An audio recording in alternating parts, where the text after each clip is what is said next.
lost. And lost. Yeah. I love that map of like, what is this, like countries that started wars with birds and lost. It's like 2 countries. I love it so much. Right, let me ready. By the way, I have no notes. I spent the whole morning playing Tears of the Kingdom. Nice, nice. So I'm gonna be the guy who's gonna be like, oh wow, interesting. To be fair, Jose asked me, should I do research or should I play Tears of the Kingdom? I'm like, no, you need to be ignorant for this episode. Yeah, you need to take sticks and mud and make it into a dick-shaped object, apparently. Yes, it is just what everybody and their mother are doing. I was like, why would you give this much freedom to people and not expect them to do that? Like, it's the first thing they're gonna do. But where are the Georgia O'Keeffe-inspired players out there? No, nobody wants to see that. No. Actually, before we get started, I'm gonna be right back. I'm gonna turn off my fan and all that shit. Okay.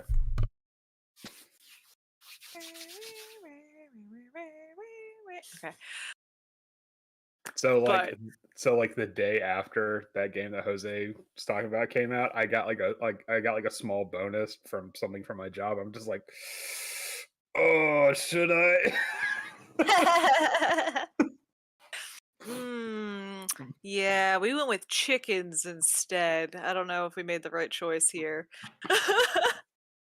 Yeah, what's it? Teresa actually wants some chickens, but we have one of my coworkers has chickens, and she's like, "Yeah, don't get chickens." Oh. Well, I mean, because it's more so the fact that like it's a lot of upkeep, especially on our end, and it's just like there's some days where after work I'll be like, "Hey, I don't feel like cooking. Do you just want? I'll just pick up something." And she's like, "Okay, yeah, totally fine." We're making everything automated. Water, food, their door opening and closing. It's all going to be automated. We love them, but at the same time, we're going to have to figure something out because damn. Are you gonna like are you just having chickens just for like eggs? Yeah. Oh, okay, all right. Yeah, we're doing the whole egg chicken thing. They're going to have like a run space. Next property, they're going to have like a full area for themselves, but because what's it? My coworker, she does the eggs things, but then after a while, she starts processing them. Oh no! Yeah. Oh no! All right, before PETA finds us. I was gonna say no. These babies have names. Elvira and Hennifer are not. They're gonna live out a lot. Hennifer Lopez. Yeah, Hennifer Lopez. But she does look more like a Dolly Poultry to me. But I'll leave it for now. Yeah. All right, you guys want to do the record thing? Yes. Oh shit. See. We ready? Not yet. Hold on. Okay. GarageBand is mad at me for deleting sounds. Ah. By the way, what? Oh no, I'll tell you when we do the drink part. I gotta remember to compress my audio after we record. Wait, are you tired of? So the Jinxie. Dude, I tried my hardest to get that one. The last one was really bad, like really bad. Alrighty, ready. Heather's like, it's always bad. I know. I'm sorry. No, there are some episodes, especially at the beginning, where I'm like, Andrew, I'm gonna give you a lozenge. I'm gonna give you like 20 minutes. You fix this shit. I'm waiting for the one episode where like one nostril's whistling and I can't hear it. We're all gonna lose our minds collectively. Like, where the fuck is that whistle coming from?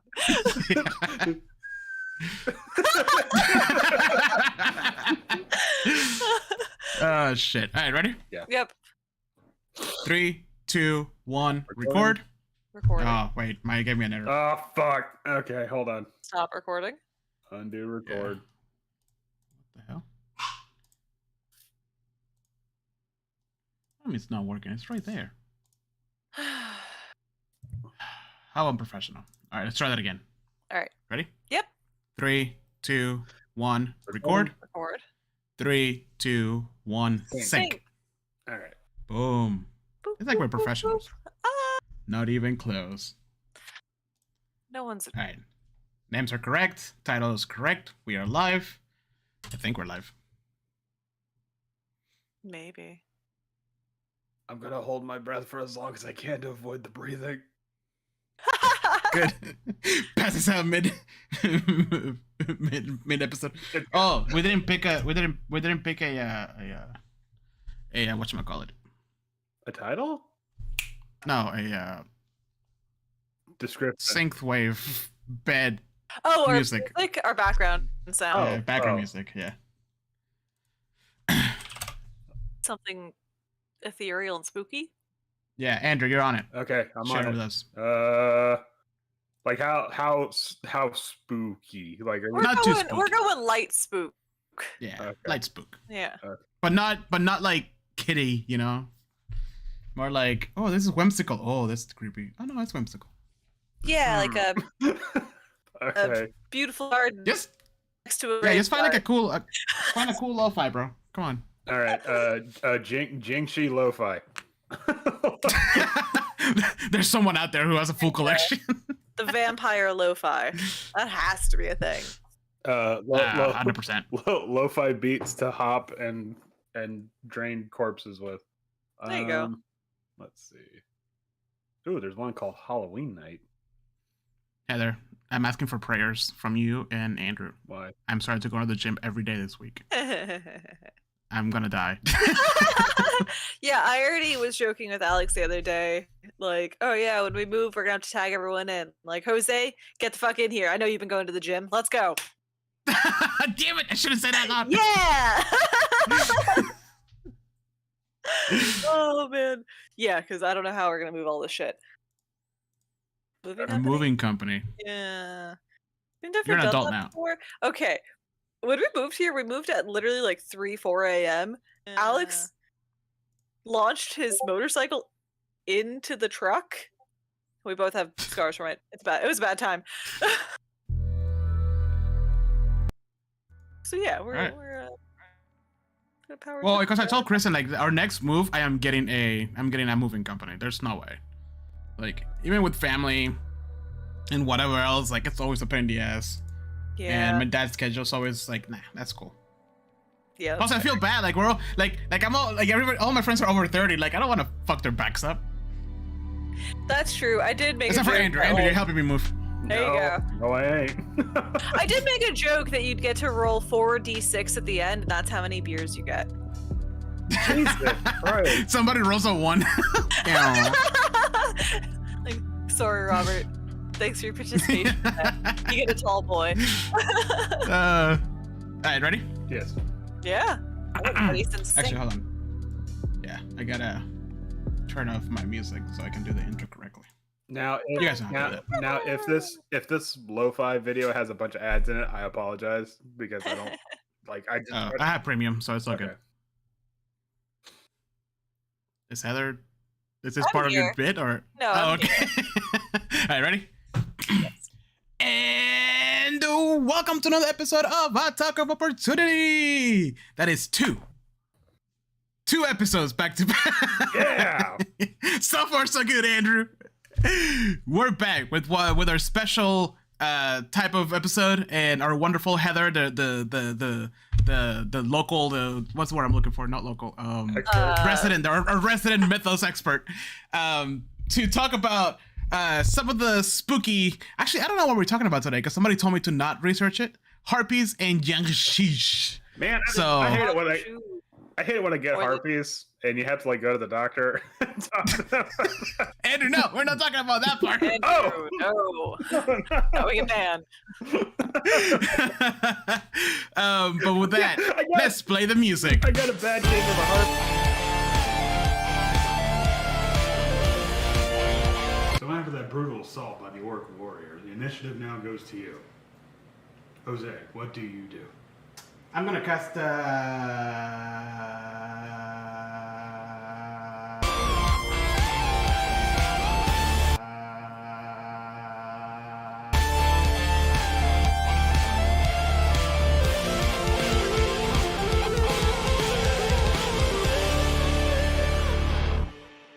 Says, hey guys, just so you know, I got harpies. They're outside the house. Eric would take a whole new meaning to that and be like, so I tell the whole congregation? Oh. Can you? Somebody misunderstands what you mean. Well, I didn't have Goes to harpies. church. How did you get harpies? Oh, okay. Well, we're not talking about that type of harpies. But welcome everybody to Attack of Opportunity, a podcast all about a lot of things. Actually, at this point, it's like what nerdy plus.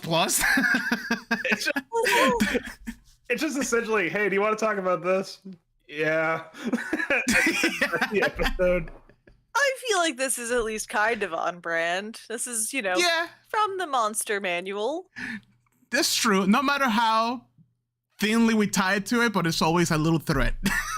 Yeah. To tabletop Really little RPGs. thread that is leading us through something. Yeah. Supposedly, this podcast is about tabletop RPG, not tabletops. Wow, that's a very nice table. Tabletop RPGs, board games, video games, books, and all kinds of nerdy things. Today's a special episode because we have Heather, or like I said earlier, our expert in mythos, real world. Mystery expert.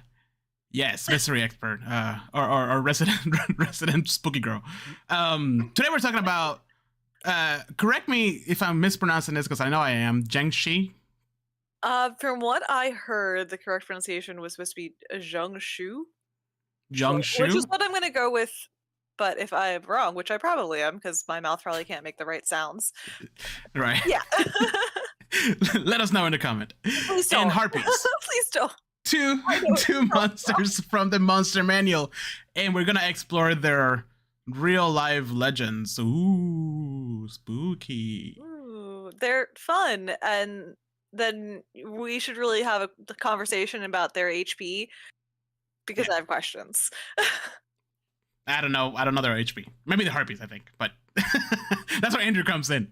But before we move on, though, let's talk about what we're drinking for this episode. Why is it, Heather? Is it something where like the Jianshi are like made out of like rice paper and they fold like under like a slight gust of wind or something? Or but I tried to separate them out into like what their attacks are mythologically and what their weaknesses are, and the attacks was about this big, the weaknesses were about this big.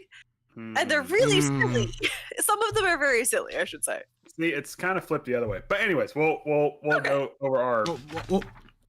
We'll get into that. Yeah. I'm double fisted. I have water. Oh wow. Let's go. Double fist. One for hydration. One for hydration. One for energy. Is that what you're doing? Yeah. I already had my coffee for the day, but I would really love a third cup here. Andrew, what you got? I'm actually on my second cup of coffee today. I am having a God, had a brain fart there. A cold brew version of Populous's Coffee's Columbia blend. Ooh, I like that label. It was roasted. It was roasted the day before my birthday, so it's like a birthday gift for me. Yay! And it has notes of milk chocolate, cherries, and lemon. How is it? It's actually really good. It's very bright. See, that's something I always struggle with whenever somebody's like, "Oh, try this," if whatever is, whether it's wine or whiskey or coffee in this case, and they're like, "Oh yeah, there's like chocolatey taste and cherry and all this," and I taste it, I'm like, "Yep, that's coffee." No, I'm definitely getting a lot of the cherry, maybe because it's just the brew method. I'm pretty sure if I brewed it hot, I would probably get lemon, but I'm definitely getting a lot of the cherry. Maybe I have a plebeian palate. I don't know. I'm right there with you. I was raised on seasoned salt, and yeah. Hey, seasoned salt's good for a couple of things. A couple of things, but when you Dude, out and it's the only spice you have right next to garlic salt, that's a bad thing. Oh yeah. But our spice cabinet looks like there's so much stuff. But mine's overflowing at this point. Yeah. But see, I'm right there with Jose because people be like, "Oh yeah, this bourbon has like notes of vanilla." I'm like, "Yeah, this bourbon has hints of bourbon." Yeah, that's a bourbon. With is tea and sweets. Honestly, sweets, I can break it down for you. That's it. The only thing I was able to actually distinguish for some reason in alcohol is banana, like a banana flavor, and what's the word? Mango rind. to the point where to the point where if I have mango flavored anything like mango flavored green tea, it makes me think I'm drinking a beer, which I'm like, yeah, it's a little secret to myself. But is it green tea? Because there's a difference between something that's flavored a specific way, right? Because you're like, okay, that's right. Birthday cake flavor thing. I get it. It tastes. I get notes of cake. But like when it's just like a bourbon and the people are just like mentioning all these notes, I'm like, yeah, I can taste that it was made from an oak barrel and they aged this whatever. Aged with apple wood instilled in it, with vanilla and orange. Like where the fuck? It has a toasted. Get out of here! It has a toasted marshmallow aftertaste. I'm sure it does, buddy. Sir, this is a Wendy's. All right, I'm drinking Liquid Death's new tea line. This is the Green Leafer. It's just an iced tea. Nice. The fun story I had for you guys with this one is that I pulled a Karen for the first time in my life, and it paid off. So now I know why their Karens exist. No, don't be seduced by the dark side. So the story goes, next episode he's gonna have a blonde. I have never used my white girl powers for evil in that sense. Well, so I got a pack of these, right? It's 8 of them or something. I don't know. And I was so excited because it's a new line. It tastes pretty good. And my first Monday, I was going to work, and I grabbed the first one I see, and then on my way to work, I'm like, man, this tastes kind of funky, right? Tasted like bad tea, like tea's gone bad. Mm-hmm. Yeah. And then before I get to work, I try to like drink it to see if it was just me. I get like molecules or something in it that it shouldn't have texture. It had texture. So anyways, it went funky. So I contact them. And then they're like, oh, that's not supposed to happen. Of course, yeah. Here's $20 for our Liquid Death store, for our website. I'm like, okay, I'll get a pack from there. And then nothing that they had on there I liked, and the stuff I liked was more than $20. Yeah. So I contacted them like, hey, I'm not gonna buy anything here. Can you guys just send me like a pack of these so I can replace the one at home? And then they're like, let me talk to my manager. Okay. They come back and they're like, yeah, okay, here you go. And then they gave me a full pack. The rest of them were good. So now I have double leaf cream. Well, I mean, full Karen. You went like Carol. Yeah. Okay, fine. Yeah. I don't know. For me, that's rude. I don't do that. I don't send food back. No, going full Karen, first of all, you have to let them know how long you've been shopping there, because that gives you some sort of prestige. And then you ask to talk to their manager. Right, so I should have started with I've been a fan of Liquid Death for over 30 years, even though the brand is only like 10 years old. Like as if they give a shit. You need to establish the hierarchy and understand that you are on top of it. So I pulled a Karen wrong. I'm sorry. Yeah. No. Yeah, you were still polite to customer service people. That's not pulling a Karen. That's Carol. You're right. Okay. I pulled a Carol. My bad. I apologize to my Aunt Carol out there. Well, I mean, if your Aunt Carol is assertive enough to get proper service, but not an asshole enough to be a bitch about it, then good on you, Aunt Carol. Like, That's true. Good on you. Oh Lord. Yes. Anyways, but I got so much Liquid Death in my fridge. It's great. I'm like, wow. I should have like a little hat and shirt. This episode of Talk Opportunity not sponsored by Liquid Death. I don't know how. But if you want to sponsor us, please. I don't know how many podcasts I listen to where they talk about Liquid Death the entire time, and they're like, they don't sponsor us. I swear. They don't. They won't. It's a good brand, and like what they stand for, like it's okay. I get it. It's really not making any change, but you're at least trying. And I haven't seen anything that along the lines of like, oh, the water was bottled by slavery. Yeah. Like well, there's that. I mean, the thing about it is that like I'm gonna have to try the other Liquid Death stuff, because I had Liquid Death original, and I'm like, yep, that's water. Yeah. It's really good water, but it's for hydration. Bring some good stuff, because I would like some nice iced teas. I love some good sweet tea. Mm-hmm. Yeah, so they have the 3 flavors. They have Green Leafer, which is just an iced tea. It's slightly sweetened with agave, so it's not like super sweet. Yeah. Then they have Resting Peach, which is a peach tea. Yeah. And then an Armless Palmer, which is an Arnold Palmer. Alex would like that one, but peachy tea all day. Yeah, I'll buy a pack or one of each for the trip then to bring it. But anyways, I call let's green tea one. The green tea one? Mhm. Oh, wait, they don't have green tea. Sorry. Oh, I thought you said it wasn't that Grim Reaper? No, it's just regular tea. It's just like a black. Okay, I'll take that then. Shit.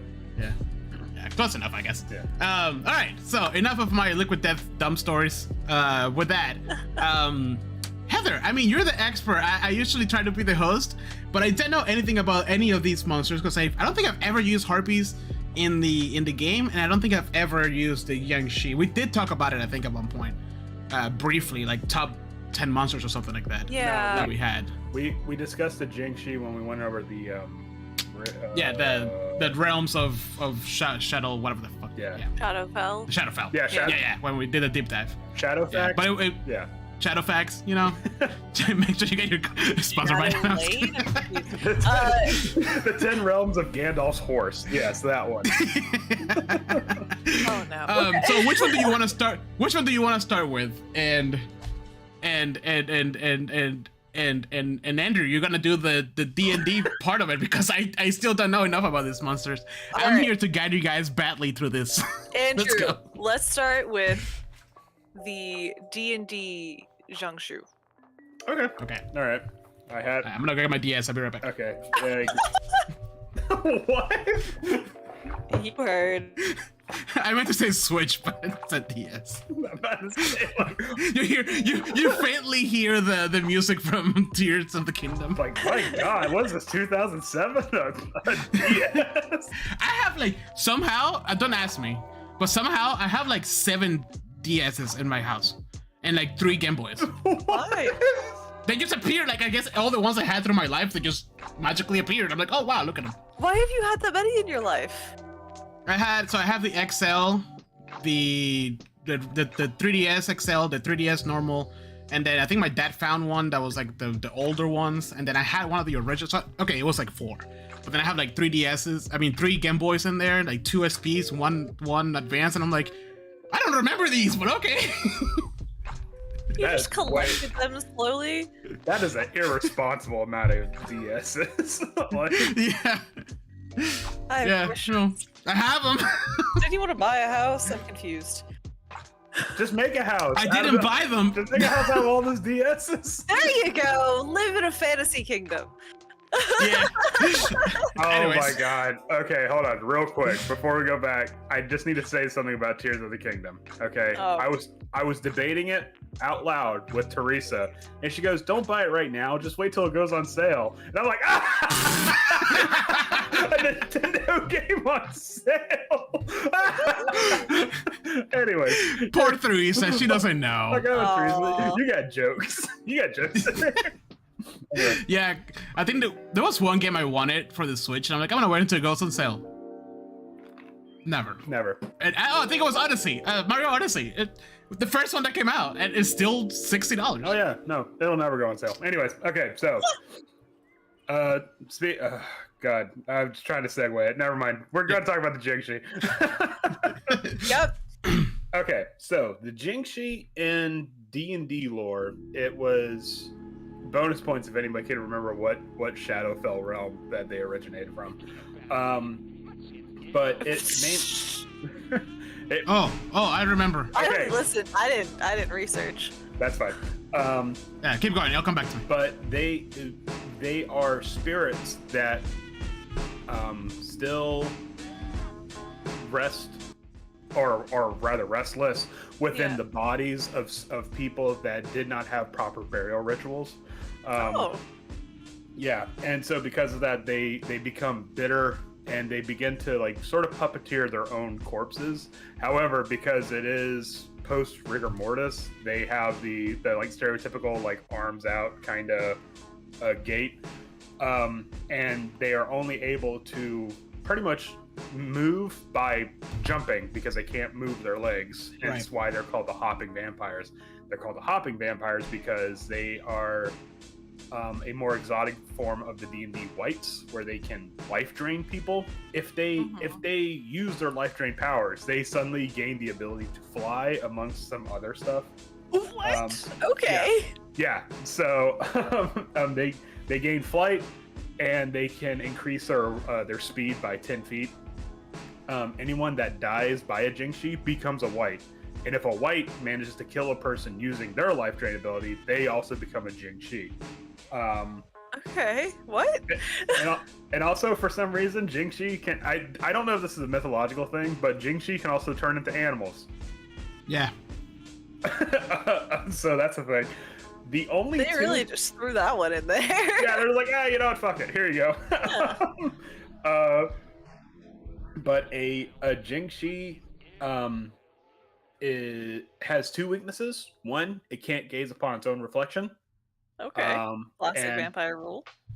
And two, if it is wearing or in contact of a holy symbol, it has negatives against saving throws. That's about it. It doesn't say exactly how it consumes energy, just that it can draw energy from a distance. It's not like a vampire bite where if you're within a certain range of the Jianshi, it can just draw energy from you if you fail a con save. That's honestly about it. It's like a little tiny decent blurb. Yeah, decent amount of hit points. How not many a lot of armor hit class. points? That's for DMs to know. It's over 100. Okay. And under 120. That is way too many. It's over 118. Not really. But, It's 118 and under 120. It could be worse. That is Why? way too many for the list of weaknesses within the mythology that I found. Yeah. But it is actually the fear of its own reflection. So it has an actual reflections because vampires in Vampire, D&D don't have reflection, right? yes. Yeah, this is not Right. this is not quite a vampire. It's like halfway between a white and a proper vampire. So if I ever were to fight one of these, I'll just put mirrors all over my armor. Do you want to know some of the origins behind why they thought that vampires wouldn't be able to see their own reflections within mirrors? Because mirrors have silver in them. There you go. Originally, there was more silver in the production of mirrors, so the silver was, considered done. Haha, bonus points for me. Nice. Good on you, Andrew. So if then by that logic, right? Like if that was like an actual thing, today they will be able to see themselves in mirrors today, and digital cameras, and film. Well, they were always able to see themselves in film. That was Were they? Yeah. I guess if you use a mirrorless camera. That's like what was that terrible movie that Ethan Hawke was in about vampires, where all the mirrors were actually like camera feeds, like projected on the screen. Yeah. What? It was some crappy like vampire movie where all of society's vampires, and so you know exactly what I'm talking about. Not Daybreaker. Fuck. Yeah. And they had like that car with like the cameras everywhere. Yeah. Fuck. What movie was that? I just remember And they had like the subway station. They had like fake. Yeah. The fake blood in the subway station. All right, so that's gonna eat me. I gotta find it. Keep going. So while Heather's talking about real Jianshi, I'm gonna look this up because it's gonna drive me up a wall. Alrighty. Daybreakers. It is Daybreakers. Daybreakers. All right, never mind. Yeah. Gattaca. No, wait, wrong movie. Great movie. Yeah. Okay, so the Jianshi, or the Chinese hopping vampire, are all like akin to the vampire and zombie of our mythology, but they're typically translated to stiff corpse. So equal parts undead, equal parts able to drain the life force from people. So yeah, that's a fun one. They're described as being pale, white in color, with sometimes furry green hair, moss or glowing moss growing on their bodies, which I think could be a fun aspect for seeing one hopping up in the distance and seeing just glowing moss. Glowing moss. Wait, so I don't know if I just didn't hear it or missed it. Where do these originate from? So we're gonna get to the origins of them because there's a couple different stories for that. They typically are shown to have like long, sharp nails that are said to be strong enough to stab or impale victims, sharp serrated teeth like a shark, and repeated again and again, breath so bad that it can kill you. Like, just stink attack. I don't even know. I would put the troglodyte thing onto this guy, and also give it slashing damage instead of slamming. Exactly. Yeah, it has a slam attack, but the artwork shows it having these long black nails. Yeah. And they're supposed to be hard as nails, so they can tear through their victims. Anyway, so they have this huge long tongue that unfurls from their mouth. Their appearance depends on when they were raised, being more or less decayed, like Andrew mentioned before. And they walk with their arms outstretched with stiff hopping motions, which is also connected to some of their lore. So they are said to be created when a person's soul fails to leave the deceased body. But unlike vampires, they are said to be mindless creatures with no independent thought. They're just... They're zombies. Yeah, they're zombies. Okay. Interesting. So their origins. So the first emperor, Qin Shi Huangdi, was in the process of conquering the Chinese states when stories first started arising of these creatures. So he was known for unifying China and being the leader that actually started the Great Wall. Also beginning the Terracotta Warriors as well. Oh. He's a big deal, but also lots of war, lots of death. Well, I mean, sounds about right. Yeah. Often the soldiers. Was he a like Dan Carlin great man, where like great does not mean good, just huge impact on Yes, exactly. Like he did great things, but they're not so great. Often soldiers who died in the frequent battles had to travel far from home to fight. So many families couldn't afford to have their corpses transported back, so they got help from Taoist priests. Okay. In one version, the priest would perform a sacred ritual to connect the soul and the body of the deceased and give them specific instructions on how to hop on home. But since rigor mortis set in, the only option for them was to literally hop, because they had this stiff joints and all that fun stuff. Since it was super unlikely that these zombies were able to navigate the complicated roads back home, it was said that they would just begin to hide out in the darkness of the countryside, attacking travelers on the way home. And it was also there was another lore that started that soldiers who weren't buried properly and left to die, like exposed on the battlefields, the moonlight would absorb into their flesh and turn them into Jianshi. That's interesting. Yeah. I'm imagining. I also like the bit of like they're just trying to get home. Yeah. And they just get lost. Like that could be like one of those like, oh, they're bad, but they're not bad. Yeah, it was one of those things that they deteriorated. Yeah. So Taoist priests would give the corpse directions on how to get home? They would raise them they would essentially perform the sacred ritual to create a residual motion and send them on their way home that the corpse should know the way. Like, you see the problem here, right? Yeah. Like this thoughtless corpse who no longer has a connection to their living mind probably doesn't know the way back. I mean, he was dead, but he was fine. And then you came along, did your little woo stuff. But that's also would be like another like interesting type of like quest line, right? Like, where are all these zombies coming from, or these Jianshis coming from, right? And then you just find out that it's just a priest trying his best to get these guys back home. Like, sorry, irresponsible necromancer. There's like, I was just trying to do good, but I don't know. Things just keep going wrong. But you're making the problem worse. You don't see this, right? They're walking home. Oh god. Look. Yeah, he doesn't realize. Look at that town on the horizon. The one's on fire.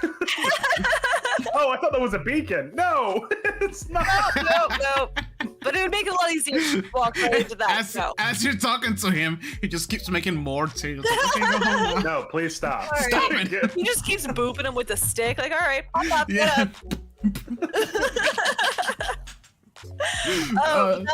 That stick idea does lead me into the next version, which was that migrant workers during the Qing dynasty would die far from home, Impoverished and grieving families would then pay what were called corpse drivers.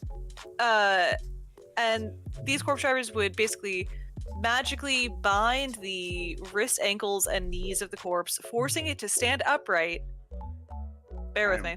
Writing that name down. Corpse And driver. use a long stick to poke and prod the corpse in just such a way to make it move, quote, under its own steam. Under its own steam. Just using the reflexes of the body to poke this corpse, and it's bound in just such a way that it is able to keep balance and hop along. Is it like, I don't know why I get the image of like those wind power machines in the sand, you know what I'm talking about? Uh-huh. Then it's just like almost like perpetual motion. It's like, Oh yeah. that's just, but like really like, Just yeah. That's so weird. Like, You why? get it burning on the way home. Okay, Yeah. okay, so when you said own steam, I had like a weird like, oh, we're gonna let it like putrefy for a bit, gain a little bit of gas, and then it's gonna be like a balloon. It's all. Oh god, that's No, so but I much kind of like that worse. better. That's so much worse. I guess there's two kinds of corpse drivers. The ones that I You don't guys even smell know. it? All I'm saying is, I want a stat block for the corpse driver. I will say that the addition to that was that they would travel at night to minimize the decay of the corpse, as a Taoist priest would lead the procession by ringing a bell or swinging a lantern, announcing their passing, because it was considered bad luck to gaze upon this walking corpse. Okay. Which is Does the- corpse drivers. Does the moon? Okay, so I know the fact that the corpse, like it's believed the corpses are raised into Jianshi because of the moonlight. Does the fact that they have to travel under moonlight, does that affect it at all? Like, oh, maybe like moonlight like kind of halts the necrosis or something. Moonlight does make them, like, it is where they gain their power from, essentially. Like moonlight allows them to regain that life force, essentially, Okay, that they are so lacking. It's interesting that you say that, because in the D&D blurb, essentially, it says by day they hide from living creatures, but then they emerge at night. So maybe there could be something there. Is there more? No, there is more, but it's the more likely story of where this tale originated from, the not so fanciful version. But we can get to that in a second. Oh, where like some Taoist priest is like, yeah, sure, I'll take your husband home, whatever. Just I gave him Kinda. I mean, that's exactly what I was thinking of.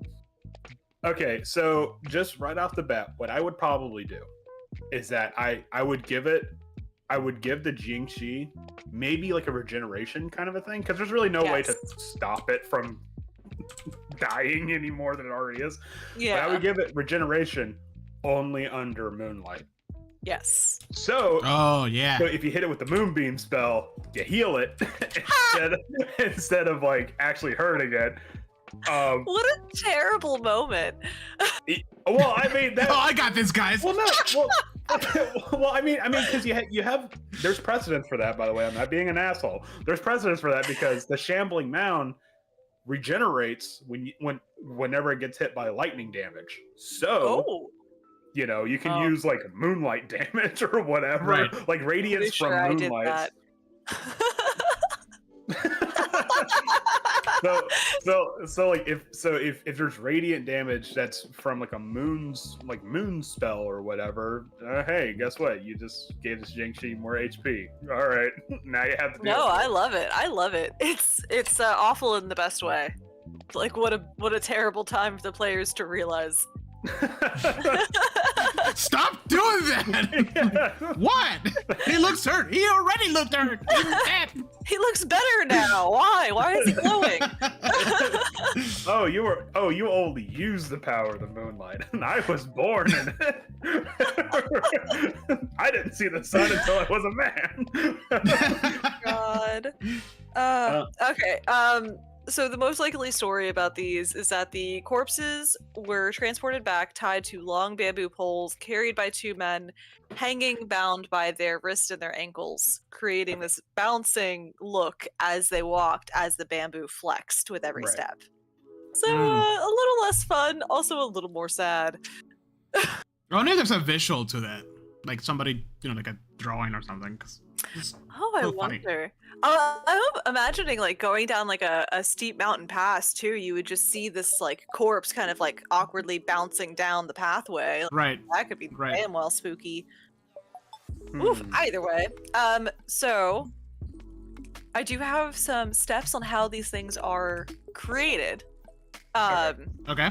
So written accounts of these date back to the Qing Dynasty. They can go back a little further, but the Qing Dynasty scholars started to discuss them in the late 1700s.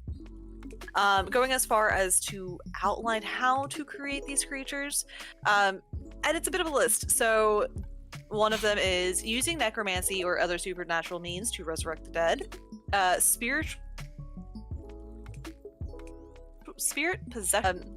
When a person's spirit fails to leave the body because of an improper death, like a sudden accident, murder, or suicide, improper or late burial, or burying the body after the funeral, which I found odd. Yeah, especially in our tradition, because I'm like, yeah, don't we? This may be because we have a Western view of how funeral rituals work. That's true. Probably doesn't line up. Well, I mean, is it something where it's like the funeral isn't done until the body's in the ground, or is it something where like we had a funeral but then something came up so we had to leave, so the body's like maybe still there was out precedence to bury the body quickly beforehand? and then the funeral was supposed to be a set amount of time after. That probably makes more sense because there probably wasn't any method of embalming besides just like submerging them in salt. So Yeah, and China has a lot of predators. large format predators over there. yeah, it's kind of Yeah. Yeah, I just am imagining that probably a different arrangement of the funeral rituals. So I would love to hear from somebody about that actually. Either way, the other one, which I find kind of funny, they were terrible troublemakers in life. If you raised shit, you're gonna raise from the dead and become a Jiangshu. So you mean to tell me all the They kids just continue their work after they're dead. so all Exactly the kids that. so all the kids with hyphenated first names, they're all going to become Jiangshi or Jiangshu when they Oh my god, Vesemir for sure. 100%. Oh no, he is not going to become a hopping corpse. Like if he died, Strahd would have put him in a lead box in the bottom of the fucking lake. Behind doors. I'm doing this for the world. The one time Strahd was good. He's gonna put you behind the one door you didn't open in the dungeon. And that's how we seal his coffin. We put an unlockable door in front of it, and he just dances in front of it in perpetuity. Oh, no. Welded in there. You'll go by one dungeon door, and there'll be like strobe lights on it. That's the Vesemir room. Do not open the door. Under any circumstances, do not open this door. Some say Vesemir is still dancing in front of that door to this day. Oh man. Alright, so This is why we can't have nice things. so their attacks include big old stabby nails, Okay. their horrific breath, and their version of a vampire sucking blood is essentially they suck the literal life force out of their victims. Okay. Right. Typically, it's described as sucking the chi from their victims. Okay. That soul energy. But their weaknesses are a fun fucking list. I'm very excited. First off, they are famously distracted by small objects thrown at them. Okay, so like the classic. Yeah, throw some rice at the vampire, you know. Yeah. Wait, what? Hold on. What? you don't know about this I didn't know you had to throw rice at a vampire. Yeah, it's a classic thing. Like if you have like people would travel like the Romanian countryside with like a pocket full of dried beans or something like that. So that way, if a vampire chases them, you just throw it, and they are like they have to sit there and count it. They have to like okay, but no, like it's like the Lugaroo. Do they have ADHD or something? Kinda, yeah. It's so weird. I don't come up with this stuff. I just read it. And it's honestly a theme throughout. It makes sense if I were to be a vampire.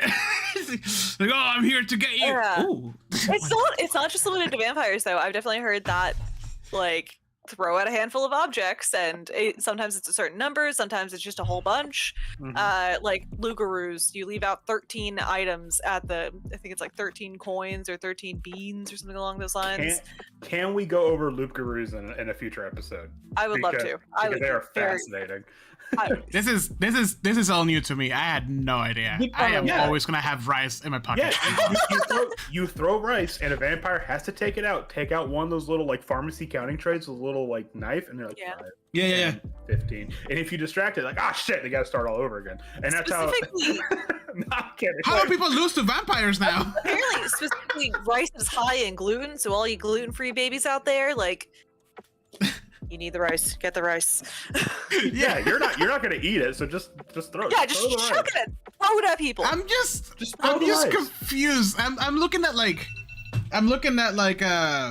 the movie Blade and have him have like he's gearing up and then he has a pouch like a Ziploc bag with rice and one belt. Those big Parmesan shakers. Yeah. Like you see him like putting in the steaks and stuff like that, and like sharpening up the whatever, and then he like opens up like a thing of Uncle Ben's like, and it like zooms. At the beginning, the blood rave in the beginning of the movie, like just throw rice in there, and all of the vampires stop and just go on the floor and start picking up rice. Yeah, exactly. How do you lose that? Vampires are stupid now to me.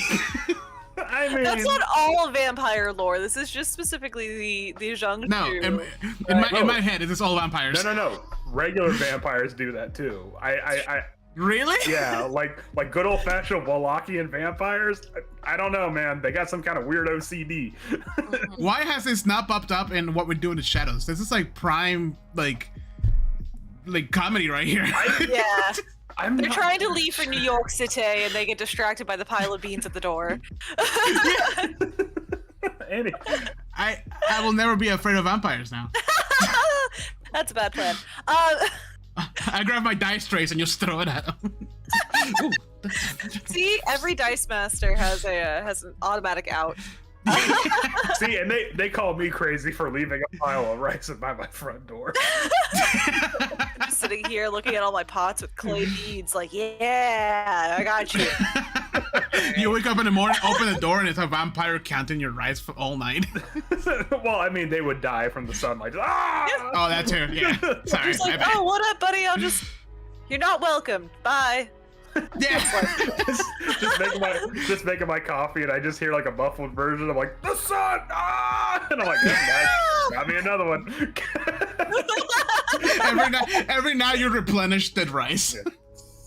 I gotta watch out. Gotta watch out for birds, though. That's the real pain. I feel like you guys just destroyed vampires to me now. Oh man! Well, if Vesemir would have known this. Forget about trying to find silver. Just be man. Is that a bag of rice? I'm taking it. There's no grains in Barovia. You brought out all of the caltrops in Wallachie. You get a potato. That's your veggie. No. Wow. We could have just spilled that entire carriage full of gold, and it would have been over.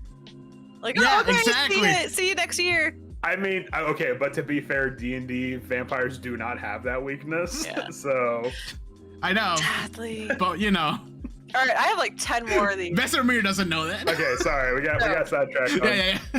If they are blinded, holding your breath as they pass will hide you from them. Okay. Okay. Yeah. I don't know why that sounds familiar. I think like every horror story ever. I've heard a couple of them. Like the what is it called? The old wives' tale about holding your breath as you pass a graveyard. Graveyard. Thank you. I'm like, what are words? Yep. Funeral. The funeral field. The corpse field. The body plots. Okay. body plot. The good old dumping grounds. I shouldn't go that one. No, it's all right. This one is extremely precise. A piece of wood exactly 15 centimeters wide nailed to the bottom of the door will stop them from entering your home. How? Wouldn't that stop everybody from coming? It's a small little, it just needs to be a strip of wood, but it needs to be exactly 15 centimeters. Oh, okay. For some reason, I thought you mentioned like under the door. Oh no, like, just a little thin doop. That's very. Okay. Do they carry rulers? Do they just? It's apparently related to feng shui, so. Oh, 1475. That means I get that. I told you, measure twice, cut once. He didn't take into account the width of the blade. Measuring tapes. Oh yeah. What centimeters the inches? I need to know. No, he thinks he got it right, but it's a wrong measuring tape. Yep. No. Check this. Damn it. That wood. Okay, that's. I would like to homebrew like a vendor of just like here's 15 centimeter like piece of wood. No, because I mean like you have like people like, oh yeah, this is gonna ward off vampires. It's like garlic and shit like that. But no, it's just like I got slats of wood, buddy. Wooden nails. Slats on slats on slats. Let's go. We had to cut down on the slats because we were using too much wood. You are killing people. You really. You can take the slat, sharp, boom, stabby. There you go. No, there you go.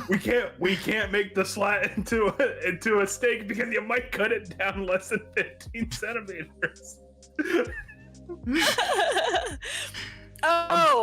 Relating back to our Doulahan talk a few weeks ago, here's another coin moment. Dropping a bag of gold coins will make the Jianshi stop and count them. Again, can be anything.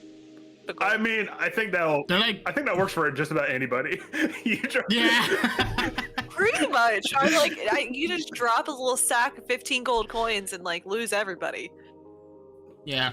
That would be kind of cool if you have adventurers that are more rich than they are powerful and they're being chased by a Jianshi and like you got to drop some of that gold. That's a surefire way to get it off your back. So you know.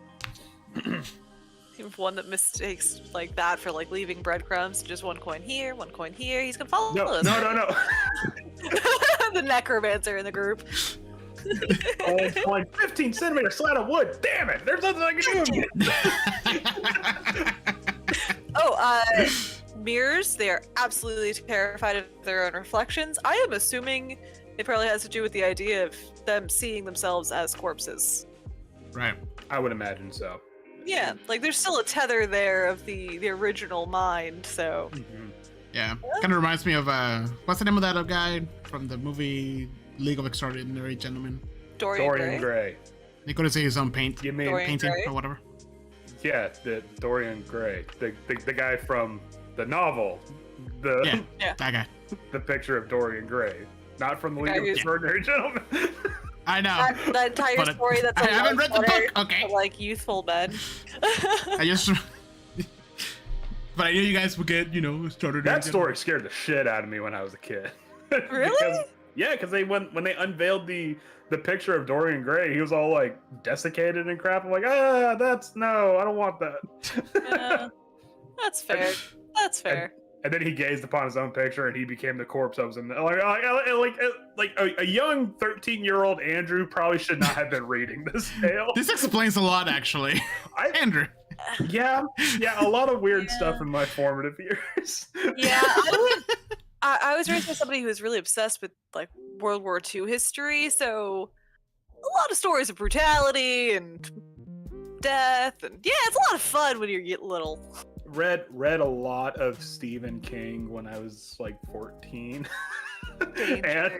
and like Mary Shelley's Frankenstein and stuff. And like as I was saying this to other people, I'm like, things are starting to click now. Oh yeah. Anyways. Alrighty. Items made of peach wood, because as per described, peach is the essence of the 5 elements. It can subjugate evil auras and deter evil spirits. Really? Yep. Peach wood? Huh. What? There is some precedence for that. there's a religious, a certain deity who was born from a peach that was washed down a river. I cannot remember his current name, but he is essentially like the... Momokun. Hmm? Momokun? Is it Momokun? Yes. No, I'm probably wrong. It's something like that. It does begin with an M. I just cannot remember for the life of me right now.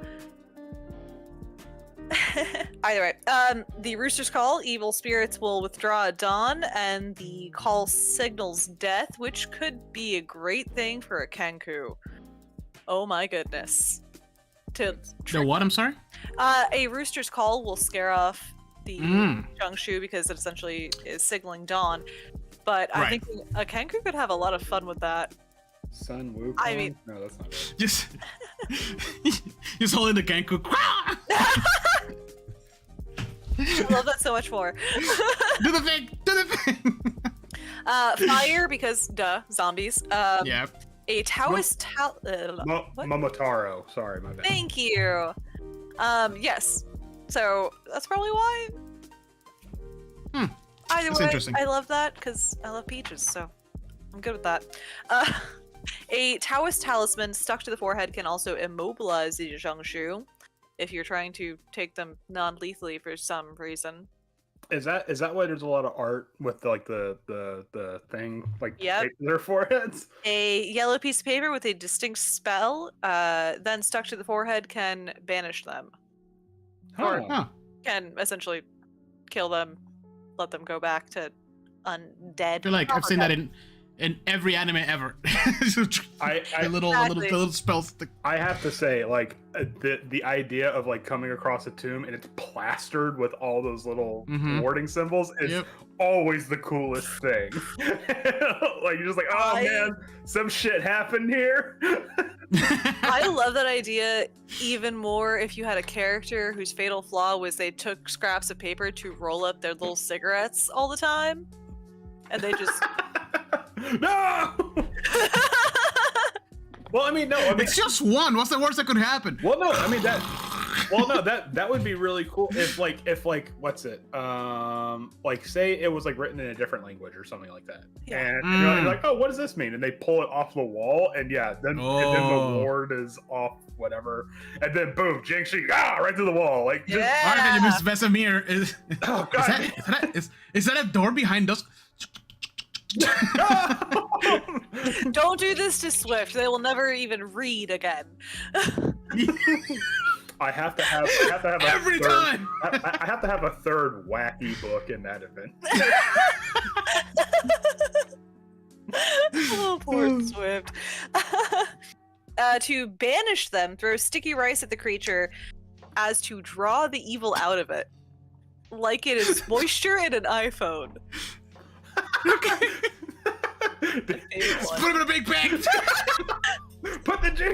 Did you put your Jianshi in rice? Okay, try that first. You break into a sushi shop and you just shove this thing into the sticky rice bowl. Piss everybody off, but you did it. I mean, the visual I get is when you dip your nigiri in a little bit of soy sauce, it like absorbs a lot of it. So I guess I get it where it kind of comes from, but that's so specific. So what? It like draws the evil out of it with the apparently. Rice? I don't know. Hey, I mean, rice after that. In Latin culture, brujeria, they do the egg thing to get the evil out of you, that kind of stuff. So I guess. And then what do they do with the egg? They crack it. Oh, okay. Yeah, and then they eat it. No, I'm just kidding. No, don't eat the evil egg. I mean. That's interesting. Okay, sorry. I got things. No, I think it's an odd one. I think it would be interesting if like you had to fight a Jianshi in like a rice mill. I guess I don't know, like a refinery. But do you have to fight them? All you have to do is open a bag and be like, count it. Like, okay. No, but maybe like if you kick the Jianshi in a vat of rice or something like that of the sticky rice, it takes like acid damage or something. I don't know. Yeah. I don't know. I'm trying to work stuff here. All right. No, I like it because to me it sounds like if you throw dry rice, they stop to count it, but if you throw sticky rice, it literally purifies them. I wonder if it's the water element, the gluten. Or The maybe gluten it's comes gluten. for him. It all comes down to the gluten. they all have what's that disease where they can't process gluten? I know what you're talking about. I don't remember the name though. Yeah. Cannot. Throw rice and beer at them. No. No! A couple other things were the hooves of a black donkey and the blood of a black dog, which I swear to God, if somebody comes for my black dog, I will murder. But Well, I mean, they don't have to kill Diesel. Like, hey, Diesel, it's okay. We just take a little bit. Just No. a little.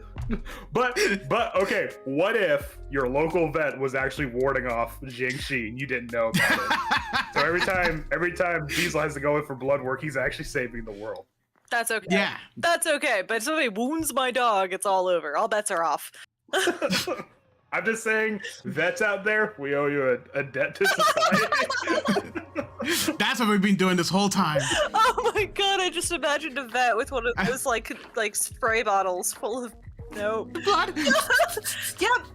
Yep. Shoot. No. Get the fuck out of here. The last line of defense against the Jianshi, our local vets. Oh, I love it so much. All right, moving on. Any questions about the Jianshu? It's I think I know more than I thought I wanted to know about Jianshi. About vampires in general, honestly. I'm still hung up on the whole rise and counting things. Like, to me, it's just, unless one of them is like Rain Man who can just like count it just by looking, I'm good.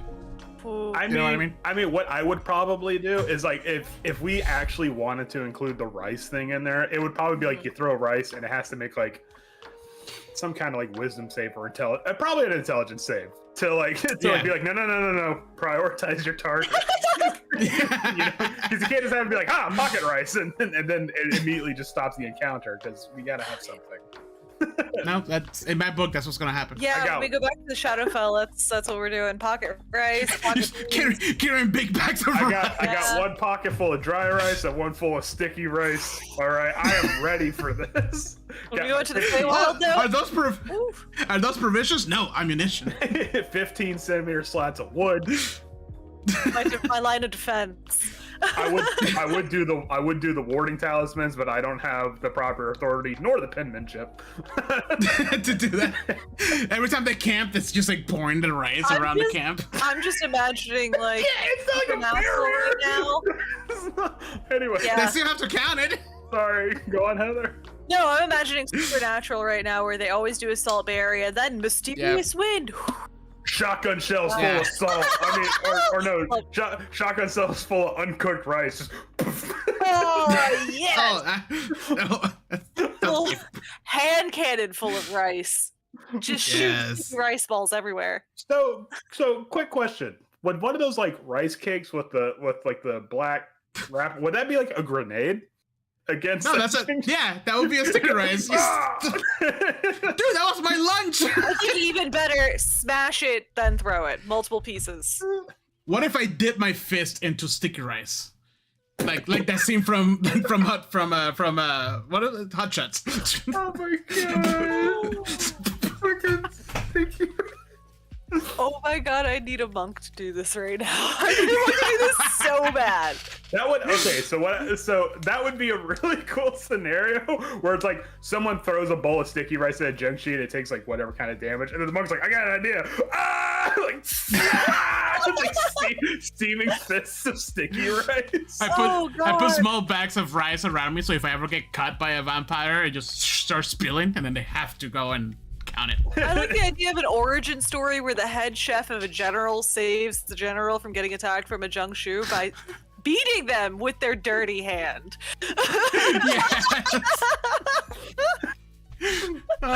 Oh god. Sorry, this is a great one. So, okay. This is why we can have any viewers. This is the whole point of it, though, is the idea that these stories are way more complex and have a lot more threads to pull on, and there's more to play with. Like, it's not just a basic encounter where it's a zombie vampire combo. It's something that has a lot of personality to it. Yeah, because compared to the actual, like, there's same thing happened last episode. There's so much in the mythology. Like, why is it like three bullet points? Like, give me more. I can understand why they had to get rid of some of the weaknesses because it's like okay, how do we explain the 15 centimeter slat of wood? First of all, this is in imperial units, not in metric. Right. So it'd be like 12.75, whatever. You know.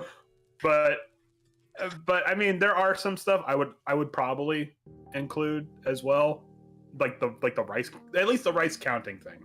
I don't know about the sticky rice part. That would kind of, to me, unfortunately, I understand the reason why, but it might be a bit too goofy to include that into something but not even just that, but also like the parts of like that they're not really in the book. I think they sound very vicious, but like it feels like the actual lore is that they're just kind of misunderstood. They just want to get back home. They just got lost, and now they pose a danger to whoever comes around them.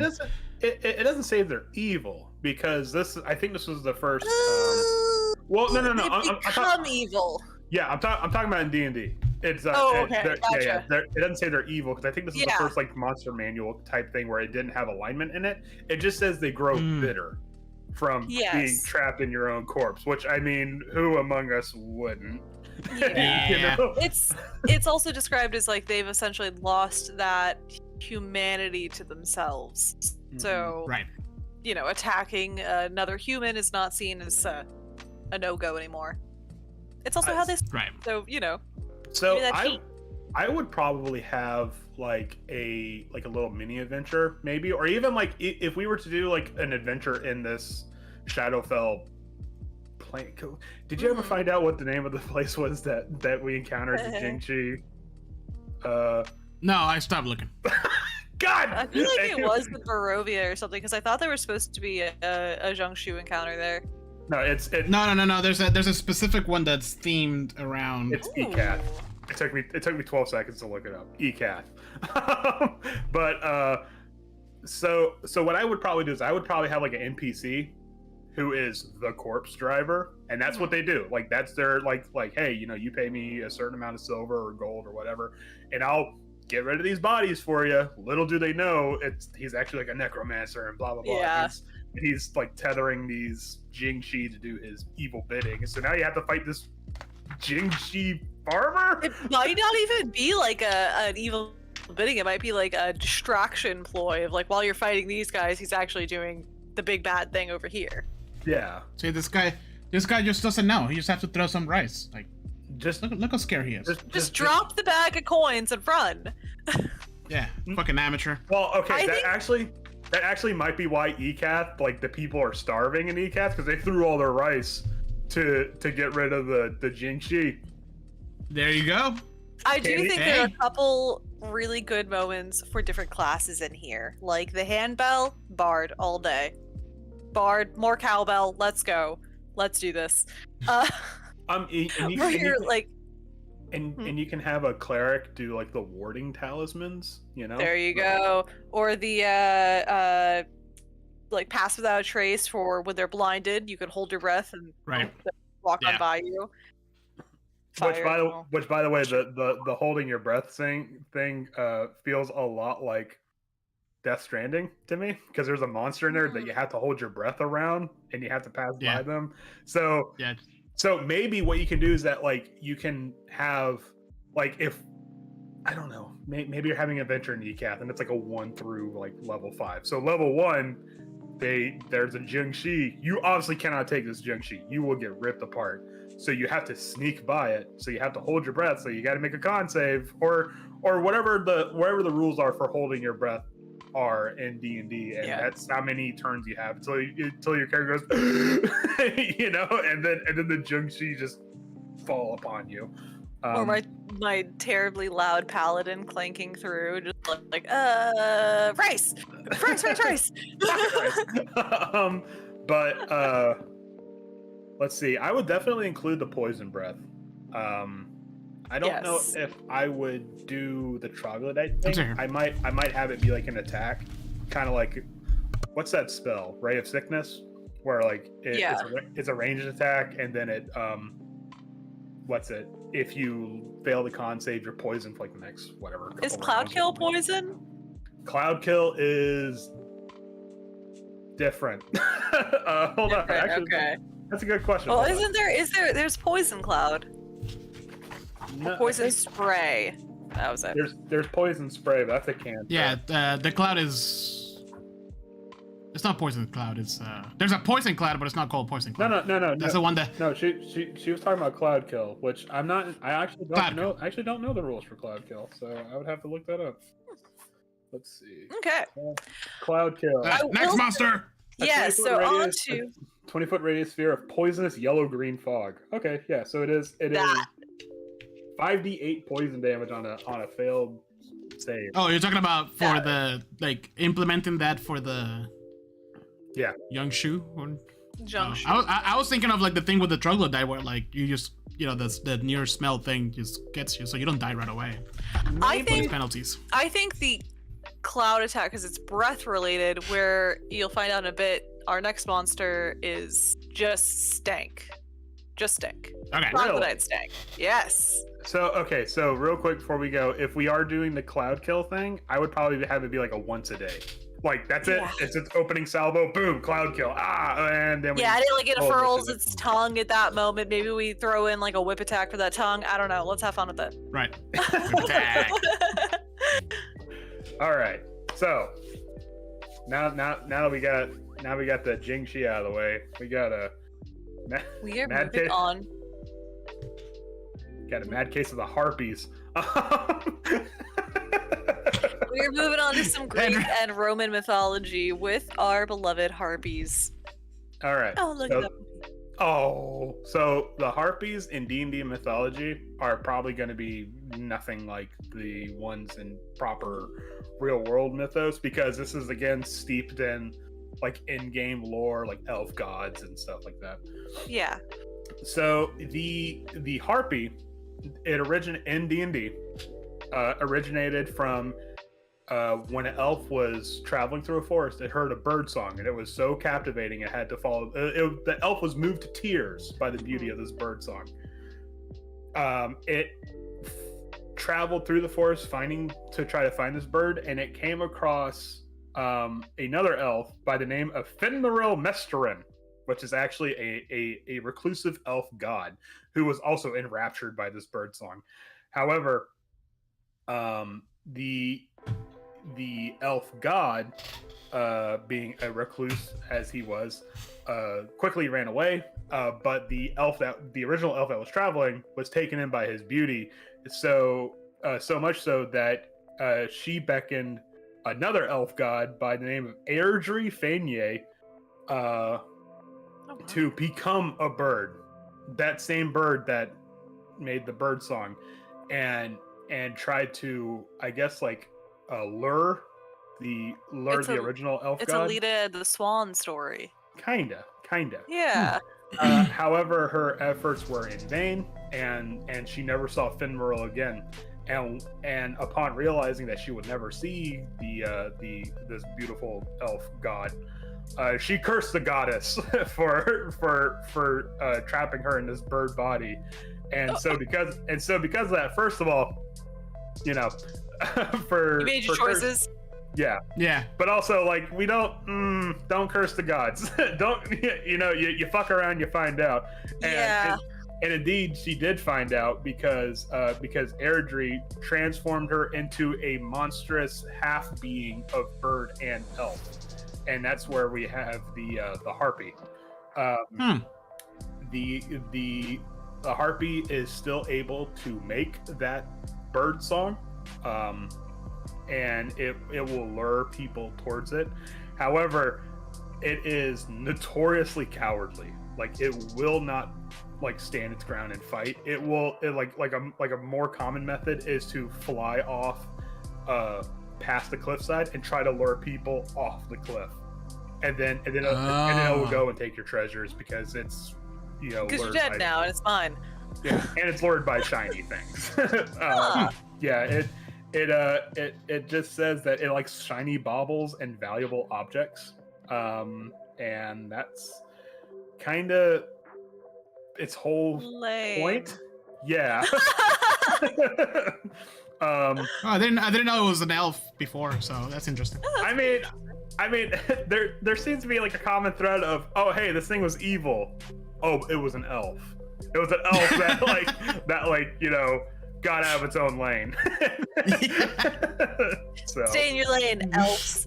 yeah, learn your place. You should have been a dwarf. Anyways. Oh no. Okay, Can you so imagine a dwarf harpy? Oh, why is it kind of weird? it's probably more like the later descriptions of the Harpy mythology. So the Harpy or Harpeia, either way, there's a lot of I's, A's, and E's. Either way, their name being Snatchers or the Swift Robbers, sometimes called the Hounds of Zeus, right. Storm-footed, or the Raging Victor. The Raging Victor. Yeah. Described as vicious, cruel, and violent, early descriptions called them beautiful winged women that could fly as fast as the wind, but over time they've transformed into these really grotesque half bird, half women creatures, described as ugly creatures with bird bodies, talons for hands, sunken, hungry faces, and dark, dripping eyes. Just so gross. So they started as the opposite of a mermaid? Basically, they were the mermaids of the sky, and then became these. Or not the opposite, the counter. Yeah.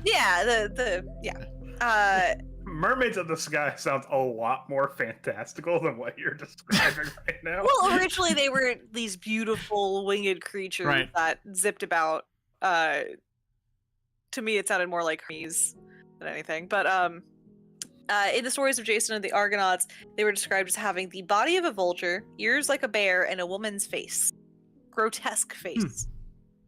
Yeah. Ears of a bear? Greek And I don't Greek mythology. And I don't know the toes of a giraffe. I never seen one. Yeah. Sometimes, there are always talons at least. I don't know. It's always these weird, like off the cuff, and it has the nose of a dog. Yeah. It's like when they were telling the story originally, they were just kind of like looking around and just. It had. Pick a thing. It's like all the chimeras ever described. They're like, pick any weird beast and shove them into one, and boom. Yep. Chimera. Like, wow, very creative there, Greek. I mean, Greek and Romans, you gotta blame them both. The Greeks thought they were more beautiful, and the Romans, they became more grotesque. Time went on. Damn Romans. The Romans, the darker, edgier version. Don't be seduced by these beautiful winged creatures. They're ugly. Either way. In the origins, there were two. Elo, the Storm Swift.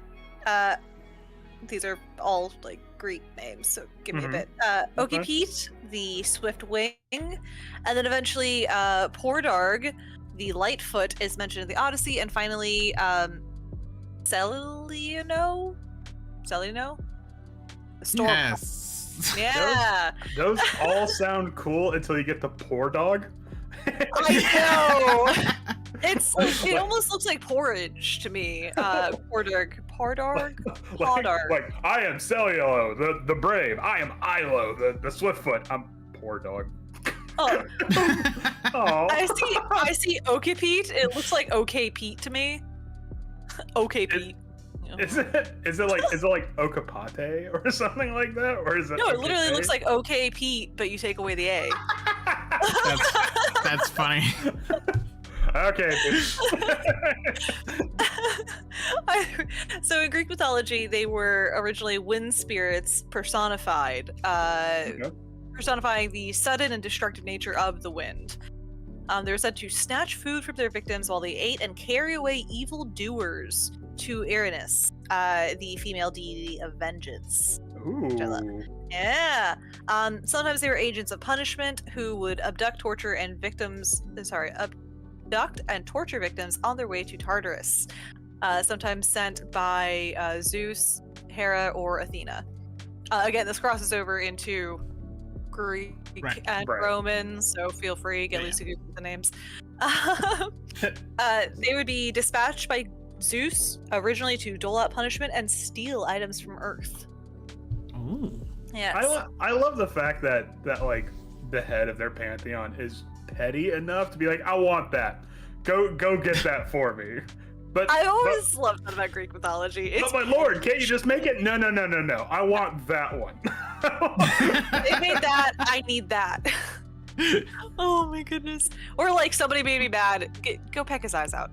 Meanwhile, I'm going to become a bull and seduce some unwilling person. Oh, Meanwhile, dude. I have become a swan, and yeah, you know how that story Shut up, ends. Hera. Leave me alone. Hey, the man got bored, okay? No, the man was the sadist. Yeah. I was like, no, that was bad times. How do you get bored? You're the Lord of all creation. How do you get Exactly. Oh, Lord. bored? It was even like in mythology, it was said that people that would go missing in certain areas of Greece, they would blame it on the Harpies, having snatched them from the cliff lines and things like that. Oh man, okay. That immediately gave me like an idea where like someone's like, look, I got it. The wife is just, she's a real battle axe. can't. Can you just tell her that like a harpy stole me or some shit like that? I'll Oh my god. Yes, 100%. They did eventually go on in later tellings to become guardians of the underworld. I'm assuming as they more grotesque, they just sink lower and lower on the hierarchy. They just put, the dark eyeliner and some they went full goth. Oh yeah. I Well, just keep We're going to the underworld, girls. Well, maybe they were tired of dealing with Zeus, and they're like, you know what? We're gonna work with the only one that actually provides like health insurance. this You know, taskmaster over here, old micromanager. I'm done with this shit. because for some weird reason, Hades was like the most level-headed out of all the Greek gods. I'm not saying he was great, but like, it was down to earth, you could say. but like compared to all the other ones, it's like, yeah, I didn't like do nearly as much atrocious shit as the other gods did. See, it could have been worse. Their lineage is super jumbled. They're sometimes said to be the daughters of Typhon, yes, an Electra, an ocean water nymph. Some say Poseidon and Terra, the epitome of the earth meeting the storms. Mhm. But a number of heritages have been thrown around, so they just kind of popped up. Truly, they're ascribed to a lot of different deities. I mean, it probably falls under the whole like thing, like, oh, why is this the way this is? Oh, that's because winged women did this. Yeah. You know, like just kind of a way to like describe how like the way of the world or something. Like, why did my husband run away? I don't know, because Typhon got it on with Terra, and like now we got this shit to deal with. Did she buy it? Yeah. No, you're good, man. Don't worry about it. So I'm gonna have a couple tales for you of their main stories. So in one tale, Zeus sends the Harpies to punish King Phineus of Thrace for abusing the gifts of prophecy bestowed upon him. There is another version where he remarries and his wife loves to torture children, and that's why he gets punished, which, good. Okay. Yeah. Damn. So after blinding him, Zeus banishes him to an island where the king would sit at a buffet table day after day with food he could never eat. When he would try to consume anything, the Harpies would steal every single crumb. Some versions say they would swoop down and snatch it out of his hands. Someday they would come down and devour the entire table in front of him. Some say they would do a combination of both and at the same time poop all over the table. Yes, that was part of it. Oh, so a normal eating experience at Golden Corral. Yeah, basically. That's pretty standard. At their droppings and stench, overwhelming stench. I want to clarify because that is a part of it. It would drive him away from being able to eat anything. Yep. Yeah. The punishment continues. Sounds lovely. Yeah. I mean, we're talking about the same people that binded a guy to a mountain to have an eagle eternally peck at his liver, and then the liver would just regenerate. And you just, all right, we'll start over. Yeah. You know. Yeah. What is this? But don't piss off the gods. I mean, okay, look, a lot of bad shit happens because of the gods, but whatever you do, don't curse their names, okay? Nope. They'll come back. Just push that boulder up that hill, kid. Just keep pushing that boulder up that hill. So the punishment did continue for King Phineas for as long until it took Jason and the Argonauts to arrive, eventually succeeding in driving away the flock and killing a few and rescuing King Phineas from this punishment that he may have seriously deserved. Yeah. I mean, I would imagine King Phineas probably left out the part that his wife liked to torture kids. And it's like, oh, I have no idea why I was over here. I was falsely accused. Yeah, it was said that he was bestowed the gift of prophecy, the other version, and that the gods were getting real pissed because he was ruining their plans by telling everybody. Oh, that's actually... Okay, so that would be really cool to have like a little mini quest where like, oh, we have to find this divination wizard. He's on this barren island being tortured by harpies. Exactly. That the gods sent upon him. And it's just like every time he goes to take a bite of that roast beef sandwich, a harpy's like, no. Exactly that. You show up, he's covered in scratches and peck marks. But all these roast beef sandwiches, I can't eat them. That's true. What imagine it would happen to us too? We would go there, try to grab a bite, and gone. Yeah. All right, roll for initiative. I'm telling you, DM, you need to roll for initiative. You can't tell me you can't present me a table full of Arby's delicious roast beef sandwiches and not expect me not to fight over them. Oh my god. Well, the next one is Harpies and Aeneas. So Aeneas was a Trojan hero and demigod son of Aphrodite. He received a prophecy after the fall of Troy that he would go on to found the great city of Rome. Kind of a lighter story. As he and his men traveled far and wide, he ended up on the islands the Harpies were currently inhabiting.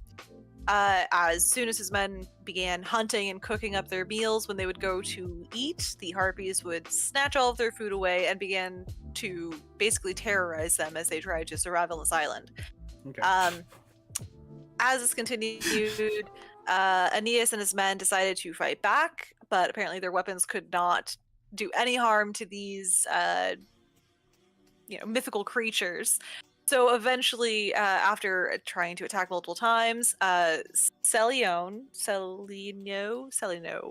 go with that one, the leader of the Harpies, prophesied that the men would not found their city until they grew so hungry as to eat their tables. Arriving in Italy, the men all completely famished. When they were served a meal in the local area, they actually ate all of the food and then began devouring the wooden platters that their food was served on, and that was when they realized that was the location for Rome. Yep. Okay. All right. I just deduced where the myth of the Harpies came from. There was one dude who just really wanted to eat his lunch. But he was by the seagulls. He was right by the coast, and a bunch of seagulls wouldn't let him be. But he kept getting bullied at work, so he's like, yeah, it was a bunch of like they were seagulls, but they were like women. Just faster and more intense than any seagull I've ever seen. It had to have been a driving woman. But yeah, I just imagine it's just the origin of the harpy, and it's just this guy at the beach, it's like walking by, no problem. Curse just had one of those girlfriends that always said like, no, I don't want any. Yeah. Where do you want to go? Where do you want to go to eat? Oh, I don't care. All right. Well. Oh man. Well, I mean, the only place around here is Little Caesars, so. I'd rather stop. All right. And that's our episode today. No, I'm kidding. I will say something that came up repeatedly for the Harpies was the fact that they had this insane smell to them that you could smell when they had been on an island because it stank so ferociously. So I would totally use troglodyte stench rules on this one. Right. Yeah. Okay, so Cloud Kill for the Jianshi because they're more powerful, but yeah, we can use the Troglodytes, you know. And it's a breath attack. Oh yeah. The Cloud Kill is definitely a breath attack. Oh God. I just What? thought about what we were talking about earlier about seeing a really fat, bloated Jianshi, and the fatter and like more bloated they get, the more powerful that Cloud Kill becomes.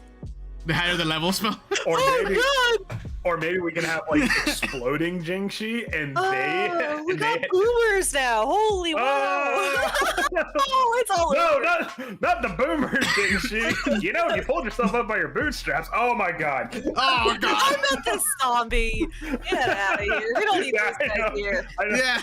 You know what? If you just go up and you just have a firm handshake and you look them directly in the eye, you'll become the CEO. You know, if you work hard enough, you can totally have a full-time job, family, house, and you know, retire at the normal age. If you stop eating avocado toast and you'll have a house next month. If you stop buying coffees regularly. Anyways. Oh, well, Meanwhile, I'm gonna go destroy our housing market. oh, sweet goodness. Shoot. Well, we're not Okay. talking about those soul-sucking creatures, so Yeah. Speaking of life draining, toxic positivity, practical thinkers can kind of just get out of here right now. toxic positivity. See, that's why I stay away from positivity. Leave it. Yeah. Okay, so immediately I would probably give the Harpies probably some kind of resistances, because I'll be perfectly honest with you, the Harpies in the book are pathetic with a capital P. Yeah. Really? They have a Really weak. they have an armor class of like a wet fart and 11. and they have practically no HP. It's like one good round, a Harpie's dead. Yeah. So maybe the point of that is so you throw 17 of them. Yeah, well, yeah, obviously. Yeah. It's the next step from Sturgis. I'm gonna write that down real quick. But like a rewrite on them could probably help, because they are described as being more powerful as something that like is so quick and powerful and So hard to what- kill. So what I would probably do is I'd probably have like the regular Harpy, but then I'd have like an advanced Harpy that has like the resistances, the stench. That's when you go with one of the original Harpy leaders. Yeah, because it has no resistances and it has no proficiencies. It's literally the smallest stat block I've ever seen. Yeah, it's literally just a woman with wings, and it has a club attack with like a luring song that you have to make a wisdom save against. The luring song is it's probably the closest thing we've heard so far. You know to what's the funny? actual mythos. I didn't really find anything much about the Harpies song. I don't think I immediately, not immediately, but I was like, they're probably mixing Harpies and Sirens together, because there's no Sirens in the Monster Manual. So they probably just, I mean, like smashed Harpies, together. or sorry, Sirens, Aeneids. What's the other one? There's a third one. Like not elementals. We'll find it eventually. Either way, Kobolds. like they're. No, kobolds were originally earth elementals. I was thinking of singing creatures that are. okay. There's some mythology to that. Singing creatures. I don't know. I don't know. Maybe dryads or Banshees. No, banshees are. Well, I mean, We talked about there was like some singing, small amount of singing. Yeah, but I think dryads is closer. yeah, or like wood nymphs or something like that. There we go. Nymphs. That was the word I was looking for. Okay, all right. Nymph. Yeah. But I would also probably give them some kind of like wing attack, like some kind of like projectile, like a gust of wind, like a harming gust of, or maybe they can cast gust of wind. I don't know. Just give them something. What is their speed? Their speed is 20 walking, but 40 flying. Because they have. I double it. Yeah, I would double it, honestly. I don't see why not. I mean, but then I would probably also include like if you're in a area that is known to have harpies, like maybe you shouldn't be camping, or or if you take out like rations or you try to start eating, that lures the harpies in. Like anytime you try to eat, or if you try to use like cooking utensils out in like these wilderness or something, you have to roll like a d20, and on whatever harpies. It's like hiking through bear country. Like you don't sleep with food at your campsite. Yeah, you have a padlock on your ration box, so that way you don't wake up and the harpies aren't in there. Like, get out of here! Shoot. And then you shake the no can at them to get them. No can. The harpies like wiggle a paper bag or a plastic bag at him. Yeah. You open up. You got to open up your coat to make you look bigger. Like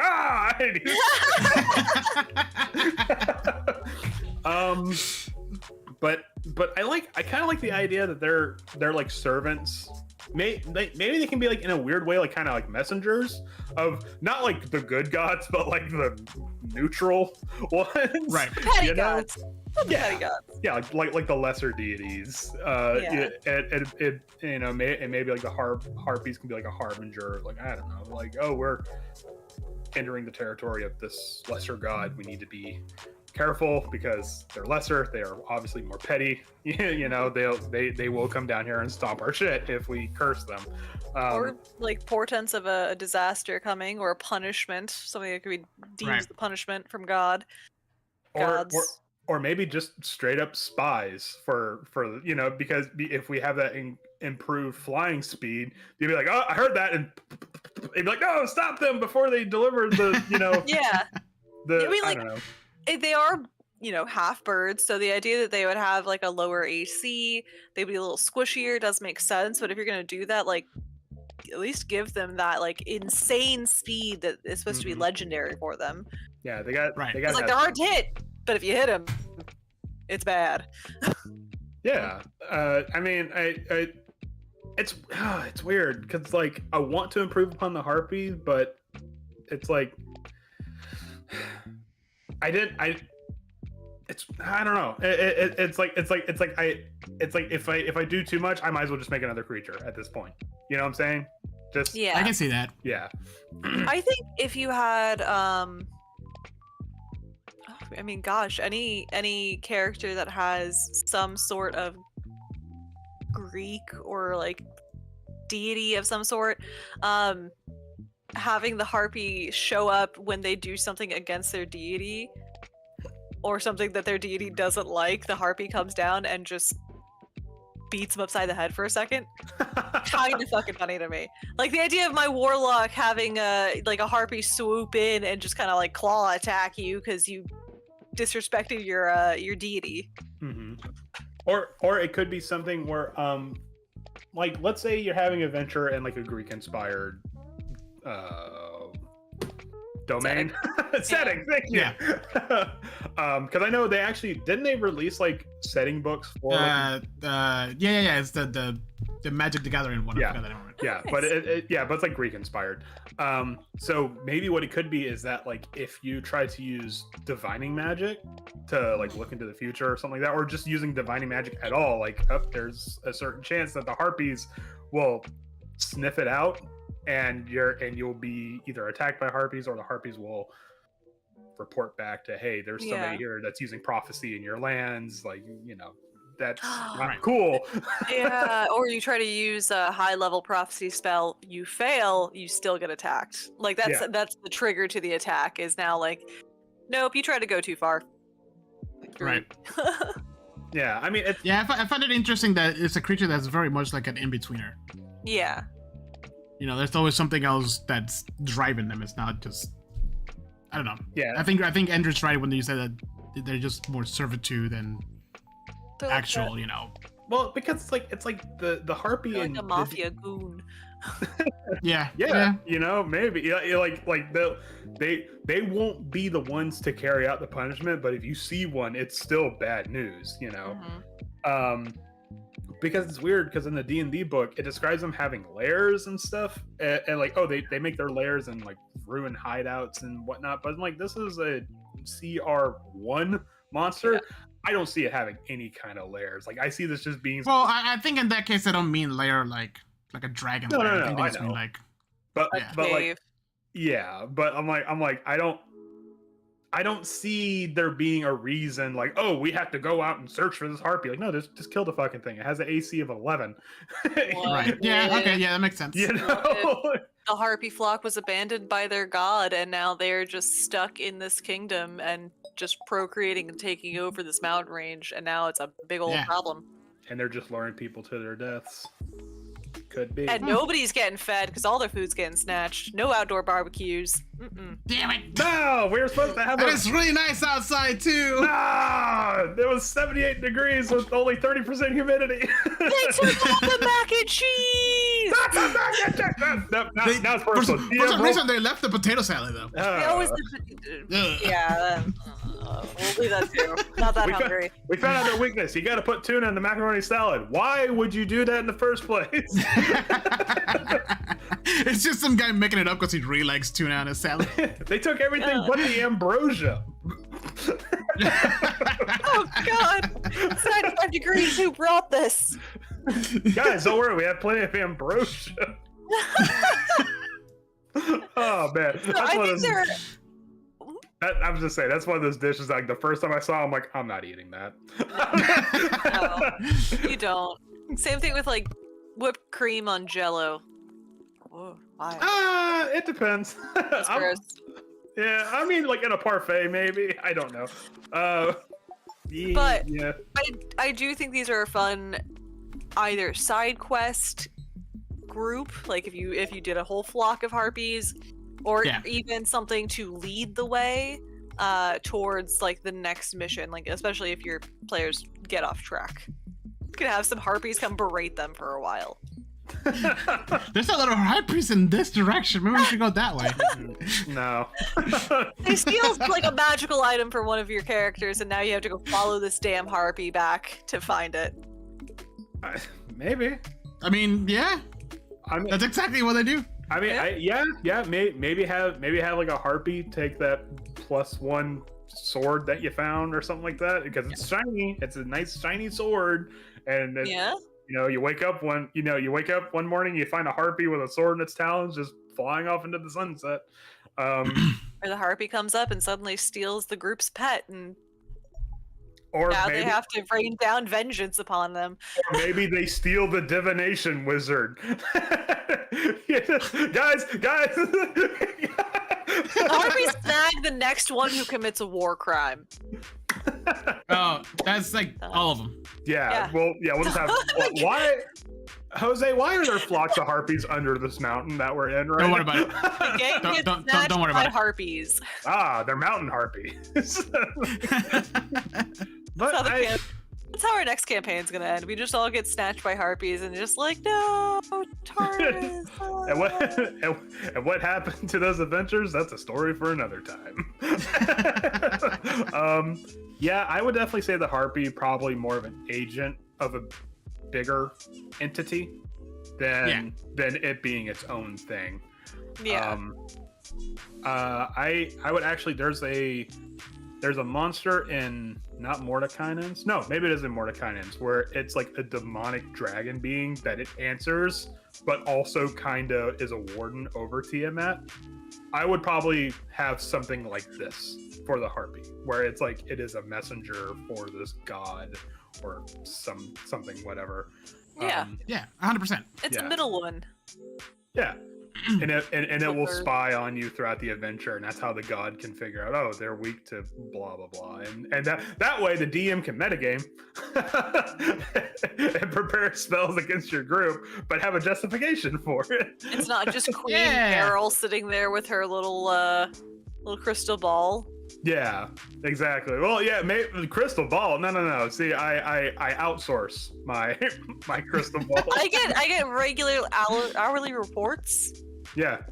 Do you know how much it costs? It's a very efficient system. Do you know how much it costs to upkeep a crystal ball? No, it's better just to outsource. Queen Beryl's loaded. Damn. I mean, you just give them a roast beef sandwich a day, and they're happy. Sometimes I don't even. I have a lot of stock in Arby's, you know. So, okay. Yeah, both of these are, not your big power players, but they're still fun and they're still interesting plot points. Yeah, if you work. I find the Jianshu a lot more interesting than the Harpies. Honestly. Yeah, honestly, the Harpies more of a tool than anything else. I the kind of Harpies felt made that me way. want to research like the water nymphs and elementals and sirens more. I was just sitting there like, can I just sideswipe you? I mean, the Harpies are just like a means to an end, but I kind of knew going into this the Jianshu were going to be the more fascinating of the two. Yeah. Right. Because I mean, you got, Bird Woman versus the hopping vampire. So I mean, And there's always something super interesting about listening to any sort of like Asian mythology, because like most of our mythology that we've heard about is Eurocentric. Like, oh yeah, you get a lot of that, and hearing all these different stories. and like, Well, they're so good. and like how they process stuff like death and corpses Yeah. and whatnot, and like things that would scare like tradition, like Eastern mythology versus Western mythology. Like there's some stuff that's like we find scary, and they're like, oh yeah, no, don't worry about it. But then like they find it scary, and like, guys, it's a door or something. You know? Because I mean, it's rice. What? yeah. Well, I mean, There it's always like, need to be big, giant, powerful things that magical items and swords, not rice. yeah, Right. It- Yeah, exactly. That's the one that took me for a loop, honestly. like hit Honestly, I love this story so hit much him with more. a peach. Yeah, I love this story so much more because it's just like we have an easy answer. We don't need to attack this thing. I don't need to kill it. Like, Yeah. I have some sticky rice left over from dinner. Boom. Oh, but it was The really good efficiency sticky is rice. amazing. I mean, the Jianshi, I would probably throw in a couple of the weaknesses. I would not mess with the stat blocks because I kind of like the stat block for the Jianshi. I would just add stuff on top of it. The Harpies definitely need a boost in some way, shape, or form because it is a very bland, boring stat block outside of the luring song. Yeah. Because I think the idea is that if you were to fight a Harpy and its luring song doesn't work, then it's just gonna run away because it's not it's not gonna stick around for a fight. It's gonna flock off. Yeah, flock off, feather face. So just incorporate more stuff to the Jianshi, build up the Harpies. That's what I would do. Yep. Yeah.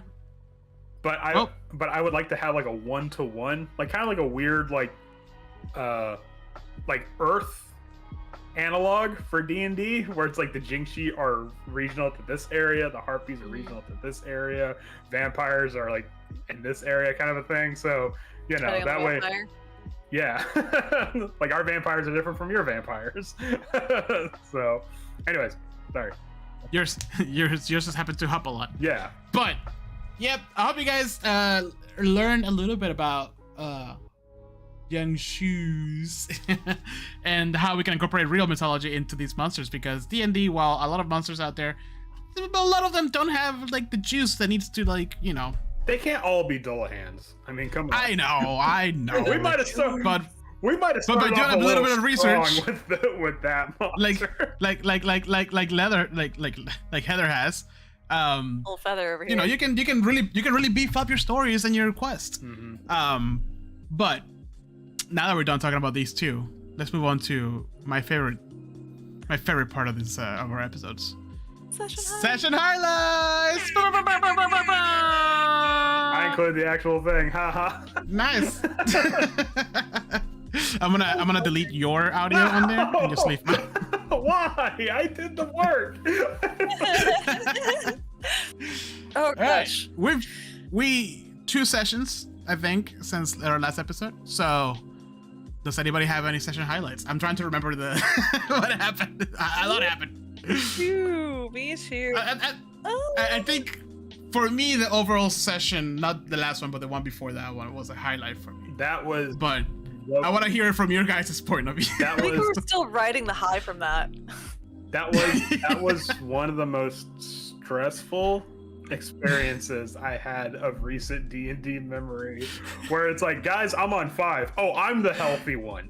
Oh Yeah. no. Oh yeah. It was like the second we got in there too, high stress for the next like hour and a half. Just like, okay. It was like the whole session. It was God. at least until we got away long enough to take a nap. Yeah. It's like yeah. fucking Guillaume just can't catch a break this dungeon. I don't know what the deal is with it, but it's like, the moment he walked in, like those orcs were like, you came to the wrong neighborhood, motherfucker. Pretty much. So to kind of recap what happened, the party is going into, they got their stuff stolen, so they're going into this one dungeon to find it, it's a fortress in a mountain. They decide to go through the front door. And for the next 2 hours or so, it was non-stop battles against orcs. The session specifically we're talking about started already, it started in a pretty bad place, and Andrew had like this whole plan going on before we even started. And Andrew, do you want to explain the rest? I mean, it was going, the plan was kind of working for a little bit, but like the moment we saw the really big guy, it's like, okay, we do not have the resources to like, because we were already on fume. Yeah, Rollo was unconscious, and everybody had like, I think the most was like 12 or 13 or something, which was Mal. No, I had 20 something, but that got weathered down real quick. Yeah. And we had like maybe a couple spell slots in between us. We were relying on cantrips and just normal attacks. So we're like, okay, we can probably eke out a victory if it's just these guys. And it wasn't just those guys. So my personal highlight was like, okay, guys, I have a new plan. Run. my highlight was when you guys were on the bridge. The enemy cuts down the bridge. It was a rope bridge. And then Jafif was stuck on the other side. Oh. So you spend like 3 rounds trying to get Jafif back, including shooting him with an arrow, and it still couldn't happen. He managed to roll like a 27 or something to grab the freaking rope. And he already gave up. He was like, I'm dead. I give up. You guys do with me whatever you will. And then the wolves kept missing, so they couldn't take him down. And then he grabs the rope, jumps off from the gap into the other side, flicks him off, and then I'm like, okay, well, you're gonna take damage anyways. And he took just enough damage to become unconscious on the other side. So you guys are on the other side with Rollo unconscious, Jafif unconscious, Guillaume at like 5 HP. You weren't unconscious yet at that point, but you went down too. I was down the fucking hallway going, where'd you guys go? Oh, yeah, I was like, just retreat. I was like, do I go back? Oh no, the moment, like the MVP moment of that session was when Robert, playing as Jafif, rolled a natural 20 on his death save. And just like, all right, that's it. That turned the tides just enough for us to get the hell out of there. Keyword there, just enough, because he was like, he rolled that natural 20, came up, had his turn, and then cast whatever his healing spell was on Heather's character, which just happened to like get her up so they can run out and not leave anybody behind, including Rollo, who was stuck on the other side of the gap of the chasm, and then freaking Guillaume grabs his spear and he's like, I'm gonna try to get it rolled. I'm gonna try to spear him. And I'm like, okay, that's gonna be a really high roll. He rolled like a 23, hits him, pulls him out. He took 1 damage, so that was a failed death save. Then he pulls him over the chasm, which makes him hit the wall on the other side. That's 2. That's 2 death saves failures, and then pulls him up. And poor Agnes was just kind of like, I'm gonna try to like stabilize you, which she did, but then that happened to, Alex, we were in the open to take a spear in the face. Keep him alive. Alex, if you're listening, I legitimately did forget about Rollo. That moment where I'm on the bridge, I'm like, shit, I forgot about Rollo. That was me, Andrew. I thought it was just hilarious because you picked up my character and I was like, buddy, get off. I have expeditious retreat. I'll leave. Like you're carrying a wiggling like toddler. And then as all this is happening, the orcs appear on the other side through a secret door. Secret tunnel. God damn these orcs. I'm glad we cleaned them out. Yeah. Oh, and then we left. We're like, all right, guys, smoke them if you got them. We'll come back. And, Yeah. and then we came back and we fucking wrecked shit for a bit. And then they tried to fight back, and then we fought back. Yeah. Yeah, I think it was Jafif who was like, you guys were being so sneaky and stealthy, and you go down this hallway, and Jafif just opens the door, and it's like 3 orcs just looking. It's like, yeah, it was a very intense session. I just love like when you guys had that little break, everybody was just, oh god, like the players, not the characters. I mean, yeah, I felt that long rest in my bones. I don't think this table's had an experience where we're just scraping the barrel for any resources that we can do. Yeah, it was. Yeah, it's been a while. Yeah, by the hairs, man. Like that was intense. Cause I was madly going through like the player's handbook. Like, okay, if the dodge rules say this, then we might be okay. But if it's worded any other way, we are fucked with a capital F. Yeah. And then the next session was just everybody just kind of like, oh my god, we made it. Yeah. The next session was a highlight for me because I all of a sudden embodied Agnes's inability to stand still. If you could say okay, and then you're paid for long enough. Yeah. It's all over. She's just gonna wander off. Andrew's character just, so they go into the cave where there's no light, not light at all, so he has a torch. It's the only character with a torch because everybody else has dark vision. What is Sturge is attracted to, Andrew? I guess torchlight. I didn't know that. I didn't like anti-metagame that. I legitimately didn't know they were attracted to torchlight. Suckers to the flame, man. Yeah, Agnes just goes by down the ramp, no problem. And now I'm like, the minute you get to where the Sturges were, just what is equally funny to me is that like right before that, Agnes and Guillaume were bickering because Agnes stole a skeletal hand, and Guillaume's like, no, put that back. And so I took it from Agnes, and like immediately after she stomps off, like sturgeon. And then later on, Agnes splits from the party because she just wants to explore. She's moving her token, and me as a DM are just looking to see where she's gonna land, and she passes by these 2 Gricks. She goes down instantly. Oh, I died hard. 2 movements worth of space from everybody else. Yeah, I don't know how somebody didn't send the she got knocked the fuck out gif because it was bad. Yeah, I rolled pretty good on that. It was a real like for some reason me or Guillaume and Jafif were like the parents of the group, and like Mal and Agnes were going and playing off, and all of a sudden like everything gets real quiet. We're like, oh shit, something bad happened.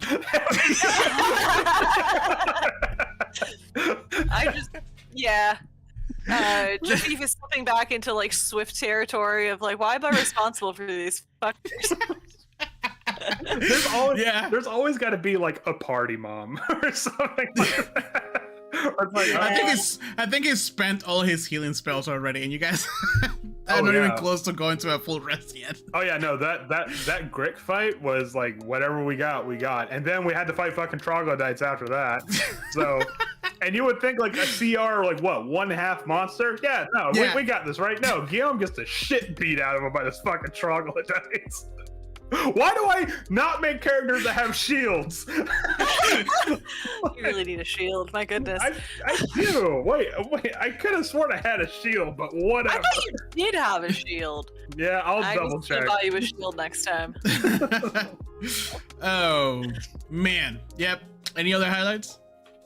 No, I'm just loving the Agnes and Guillaume pair because they're just great to me. It's so good. It's so good. I love the buddy comedy going on. Yeah. Well, but I hope everybody who listened or is listening or got to this point had a good time with us. learn something. And if you want to see our shenanigans live, please join us Wednesdays. We play D&D every Wednesday. Or we try to every Wednesday. For the most part, 90% of the time it's every Wednesday. Oh, on YouTube, Twitch, Facebook, anywhere you watched your streams on. Also, this episode, if you're listening to it when it releases, please leave us a message or a comment or a rating. Anyone out there, please. Same with our Twitch. Follow us and like us to keep up to date with us. But with that, I hope you guys had a good time. Please enjoy the rest of your Sunday or Wednesday when it's coming out, or if you're listening to us right now. And as always, keep on gaming.